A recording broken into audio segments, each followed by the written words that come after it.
السلام علیکم جی. آج کیسز کی تفصیلات یہ ہیں کہ ایک تو اڈیالہ جیل کے اندر توشہ خانہ کیس کا جو فزیکل ریمانڈ تھا وہ پورا ہوا تھا.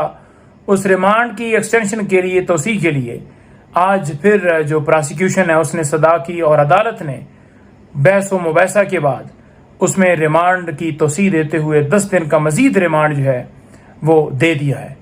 میں اس میں بتانا چاہوں آپ کو کہ یہ توشہ خانہ پارٹ 4 سٹارٹ ہوا ہے. اس سے پہلے جج ہمایوں دلاور نے توشہ خانہ کیس کے اندر 3 سال سزا دی. پھر توشہ خانہ کا کیس نیب کے اندر چلا جس میں خان صاحب کو اور بی بی صاحبہ کو 14 سال سزا ہوئی. پھر اس کے بعد آپ نے دیکھا کہ درمیان میں بلکہ ایک جیلی رسیدوں کے حوالے سے بھی ایک FIR ہوئی, وہ بھی خان صاحب اور بشرا بی بی پہ ہوئی. اب یہ چوتھا کیس جو ہے جو سٹارٹ کیا گیا ہے نیب کی جانب سے, یہ بھی سیم وہی معاملہ ہے, اسی طرح کا معاملہ ہے. قانون واضح ہے کہ اگر ایک جرم ہوگا تو اس کے اوپر ایک کارروائی ہوگی, لیکن خان صاحب اور بی بی صاحبہ کے خلاف یہ پارٹ 4 سٹارٹ کیا گیا ہے.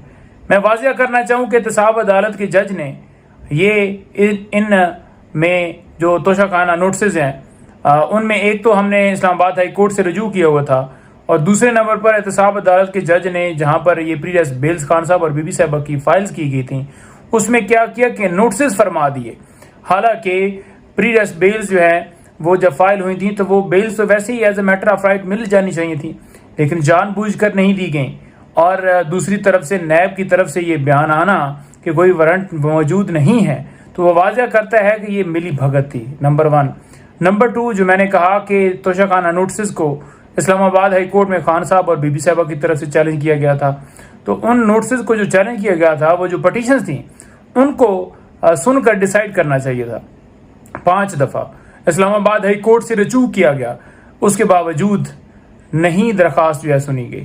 کبھی بینچ اویلیبل نہیں ہے, بینچ ٹوٹ رہا ہے, کوئی معاملہ ہے, جج صاحب نہیں ہے, تو اس طرح کے مختلف بہانے بنا کر اسلام آباد ہائی کورٹ میں جو سماعت ہونی تھی وہ نہیں ہو سکی.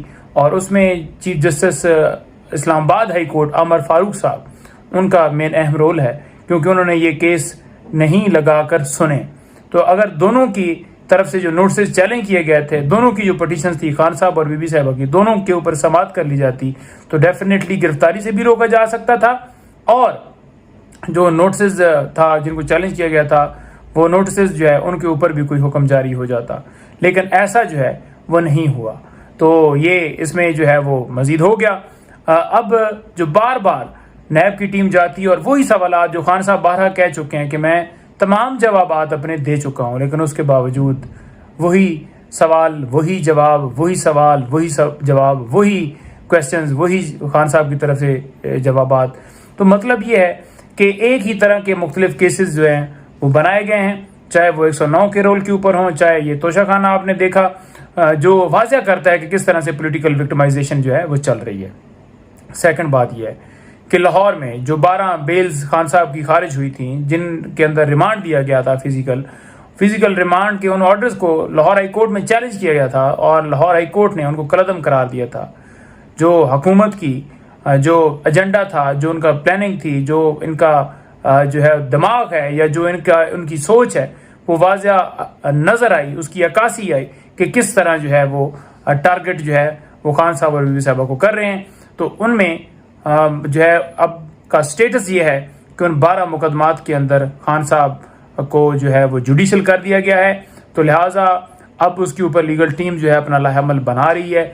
آج بھی ہماری میٹنگ ہوئی اور ہم نے اس کے اندر اسٹریٹجی بنائی جس میں تمام سینئر وکلاء نے پارٹیسپیشن کی. انشاءاللہ آپ کے سامنے اس کی اپڈیٹ جو ہے وہ درخواستوں کی صورت میں انشاءاللہ تعالی جلد آ جائے گی. بہت شکریہ.